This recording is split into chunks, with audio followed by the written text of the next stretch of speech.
Good evening, my friends, and welcome to Ghastly Manor.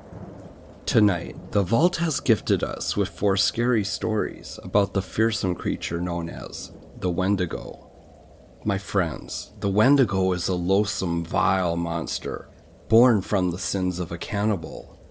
The demonic spirit of the beast will come to the cannibal in a nightmare and transform them into a Wendigo, a giant, humanoid monster with pale skin stretched tightly over its bones and razor-sharp teeth protruding from its tattered lips. The Wendigo is cursed to walk the earth, trying to quell their never-ending hunger by feeding on human flesh. It is indeed a fearsome beast that one should hope never to encounter, except through the stories found in the vault. So, let us make haste, my friends, for the vault awaits our arrival. Please, walk this way.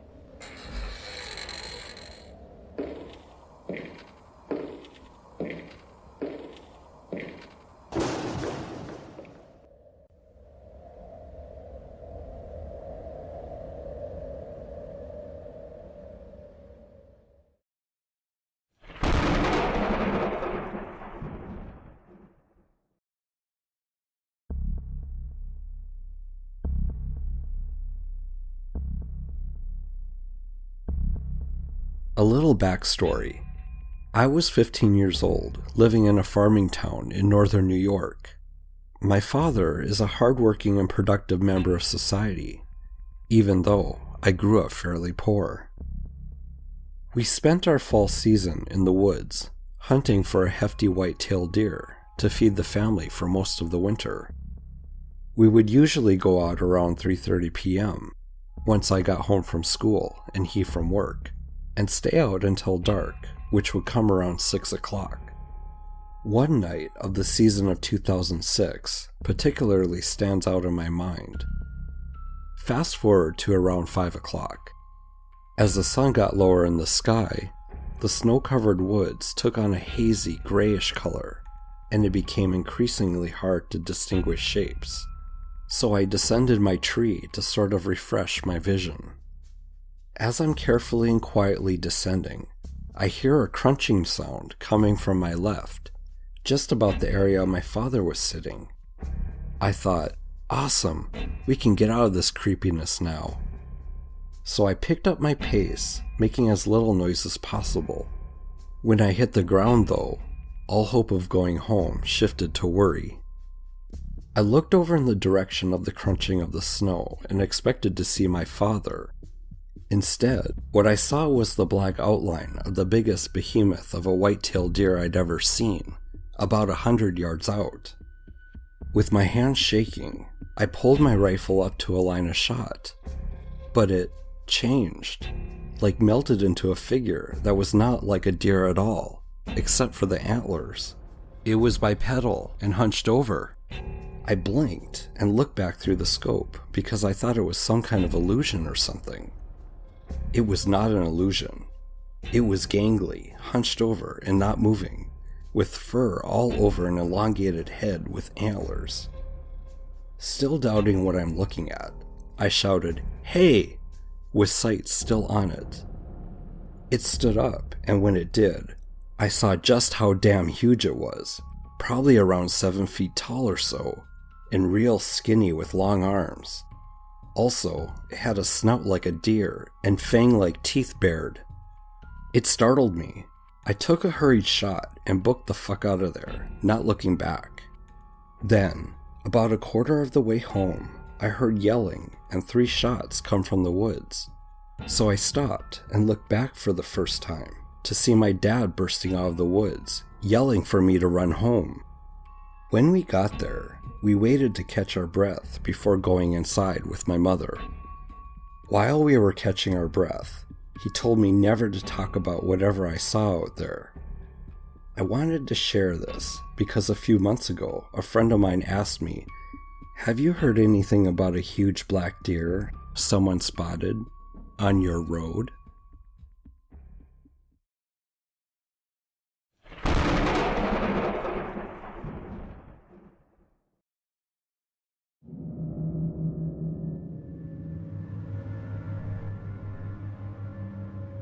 I have always been a vivid dreamer, but nothing like this has ever happened to me before or since. I was visiting my family over the Christmas break with my ex in Alberta, Canada. We were driving back to BC and had been traveling a good portion of the day. We had stopped to visit my birth family in Calgary and had gotten a late start on the road. While we were there, my birth mother gave me a Dreamcatcher she had made for me. I'm 1/4 Ojibwa, she is 1/2. I learned that the Ojibwa custom is to tie little notes of intention onto the Dreamcatcher, and it reflects out to the universe. It's not just for filtering bad dreams. I had placed it carefully on top of our things, filling the back of the truck. As we made our way home, along the dark, snowy roads, we finally came through Salmon Arm. I had to pee, and my ex was falling asleep. We stopped at a little pull-out truck stop. It had an outhouse and a few picnic tables. Everything was covered in probably close to 3 or 4 feet of snow. When I got out of the truck, I felt uneasy. I've never been terribly frightened of the woods. I made my ex watch me go to the outhouse. I had to jump through the snowbanks to get to it. I have never peed so fast and got back in the truck as quickly as I could. There were no other tracks around. There were no other vehicles in the little pullout. My ex asked me if I wanted to crawl in the back to sleep, but I quickly shook my head no. I wanted to sleep in the cab. I didn't know why, but I did not want to get out of the truck again. We fell asleep.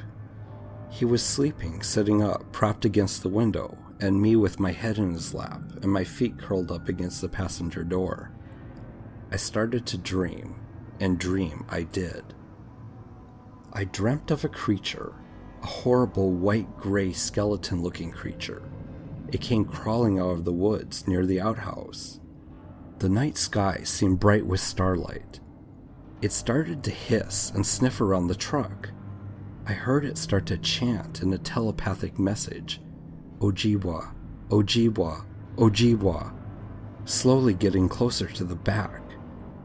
It stood up and saw the Dreamcatcher in the back.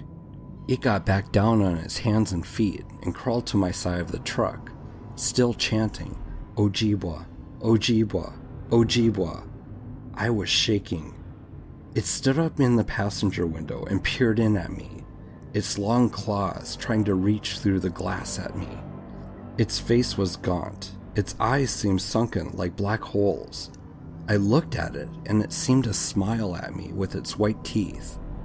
I started screaming. I grabbed my ex, who was still sleeping against the window. I started screaming, "Wake me up! Wake me up! Please wake me up!" I started pummeling him and shaking him. "Wake me up!" The chanting got louder. Its long nails scratched against the window. Finally, my ex woke up, and I kept screaming, "Go, go, go! Let's get out of here!" I started sobbing uncontrollably. He quickly started the truck and zoomed away from that awful place. I was sobbing. I couldn't calm down. He was asking me what the matter was. I told him I had the most horrific dream. Suddenly, a bear appeared in the road in front of us. A massive, huge beast. It bared its fangs at us. He drove around it, but then there was a massive lynx that jumped down in front of the truck. And then a cougar appeared that was stalking us from the side of the road. I started to cry again and said, "No, please no, I'm not awake." I woke up, back inside the truck at the turnout.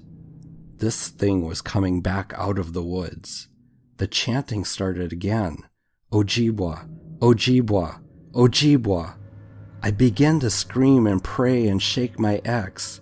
"Wake me up! Wake me up! Wake me up!"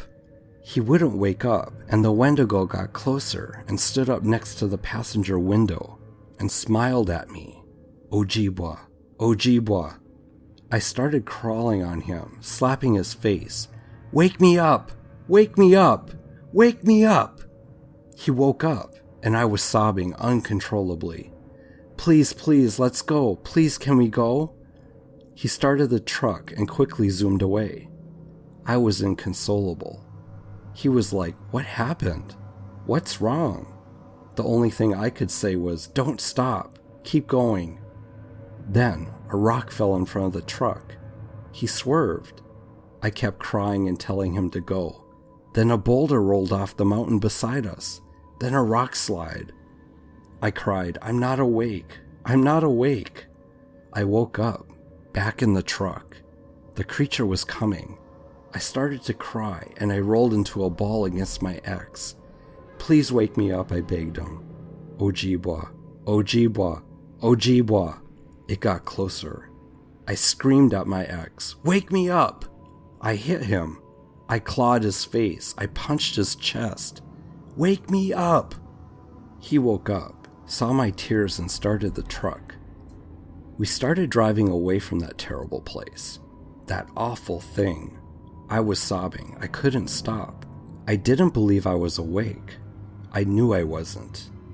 We didn't get far before I woke up back in the truck again. This time, I knew I didn't have long. The creature would be back. This time, I got out of the truck. I had to change something that was happening. Ojibwa, Ojibwa. The creature was crawling towards the truck. I snuck along the side of the truck to the back. I stood up and looked through the back window at the Dreamcatcher laying there. It seemed to be glowing. I could see the Wendigo crawling towards the front, sniffing and hissing, "Ojibwa, Ojibwa." I turned and ran, struggling through the snow and running towards a dip in the woods. Where the woods and sky met, there was a break. I could feel this thing closing in. I knew I had to reach the sky. Suddenly, a raven flew overhead and cawed 3 times. The sun, a bright orangey pink yellow, burst over this break, and I stopped running. I reached my arms high above me. I heard an awful screech behind me. I woke up, in the truck. It was the middle of the night. I was crying. I shook my ex awake, sobbing uncontrollably. "We have to get out of here." I cried and shook. He asked me what was wrong. I told him I'm dreaming. I'm not awake. He tried to reassure me, but he stopped trying when he saw how upset I was. After about 15 minutes of driving, I finally started to believe. Nothing weird had happened. The road seemed the same as it had been every other time we had tried to leave. Everything, the trees, the signs, the rocks. But I started to believe maybe I was awake. We pulled into a turnout about 30 minutes later. My ex parked the truck and turned to face me. "Do you believe you're awake now?" he asked. I started to cry with happiness and told him what had happened. I didn't know what it was, but I felt it. He pulled me close. We didn't stop again on that trip. I have never and will never stop near the woods near Salmon Arm, British Columbia again.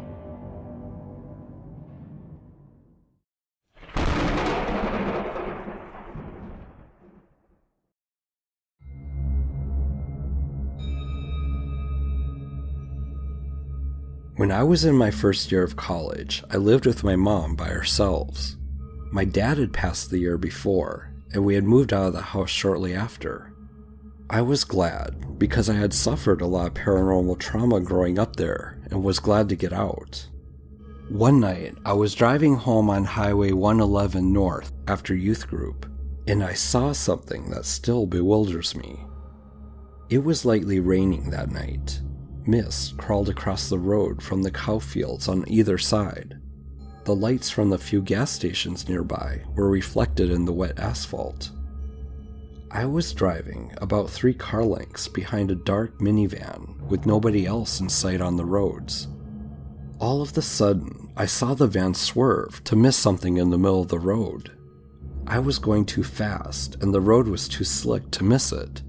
Suddenly, I saw framed in my headlights and silhouetted in the glowing red brake lights of the van speeding away, a tall, muscular man with the upper shoulders and head of a buck. It was like a minotaur, but a deer head instead of a bull and glowing red eyes. I clinched and braced for impact, and then passed right through the figure. It was like it dissolved right into the mist. I am used to swerving to miss deer at night, but I should have nailed this thing on the driver's side. Nothing. I was too afraid to look in the rearview mirror as I gassed it and sped home. I was only a couple miles away, which was both comforting and terrifying at the same time. I raced in the door and locked it behind me. I told my mom, who laughed it off, but was disconcerted at my pale, clammy complexion. I only later found in research a being described like what I saw, the Wendigo, a Native American legend that was terrifying to me as a child, but I had never heard of it described like this. I have never heard of any creature like this until that night on a dark Highway 111 that I will never forget.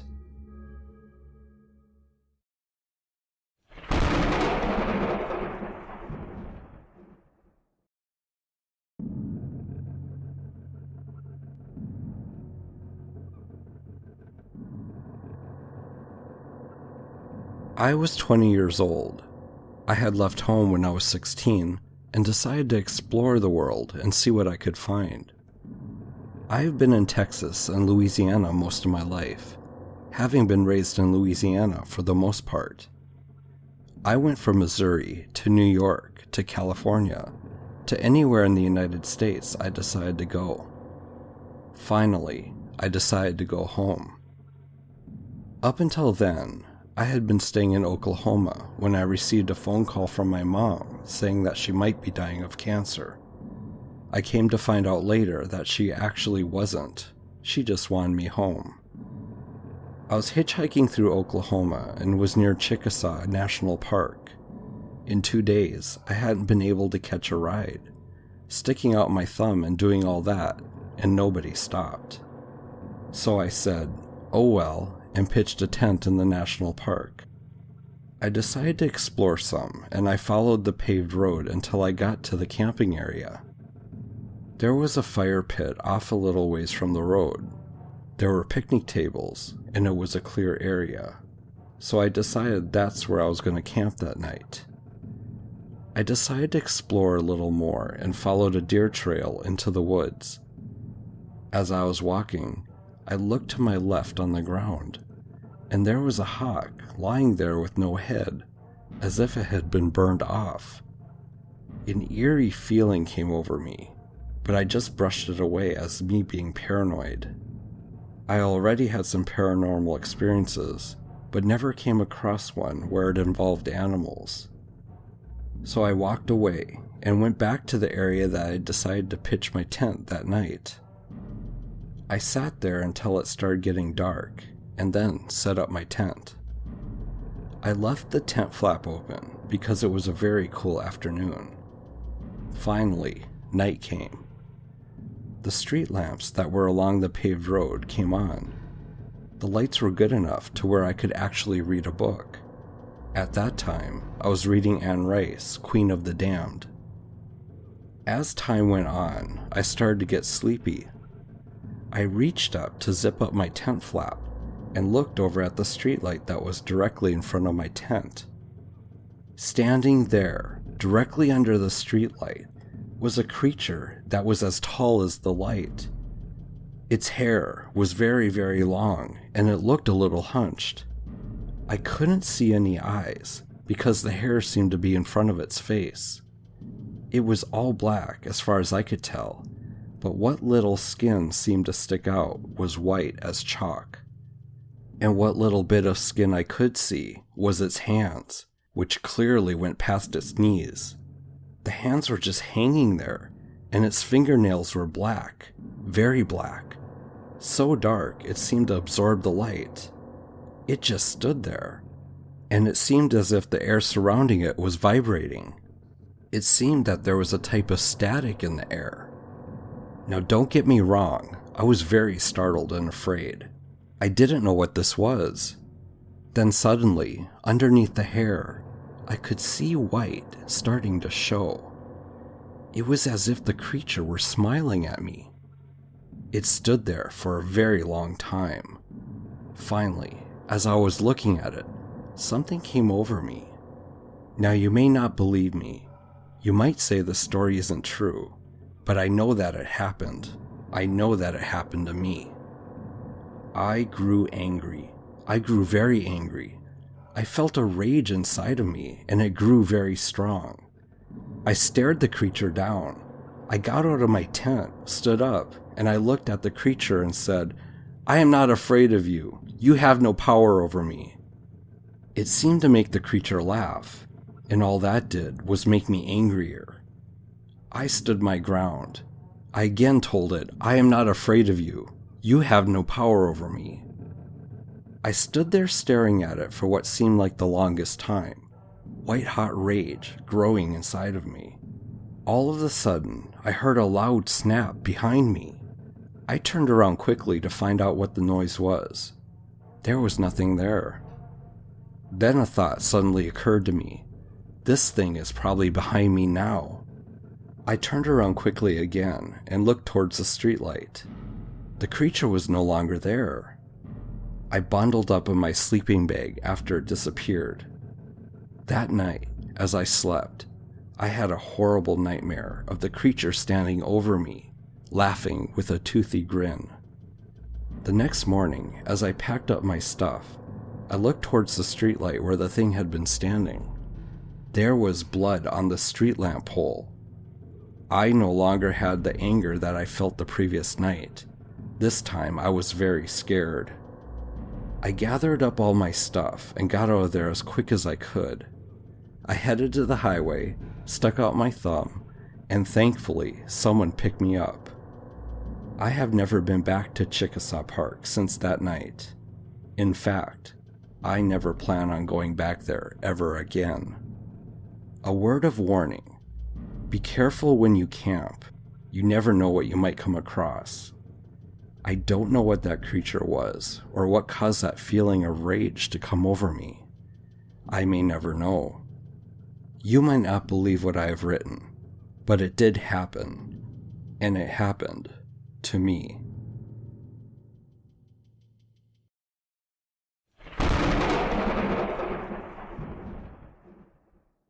What's up, guys? Ghastly Ghoul here, and thank you so much for listening.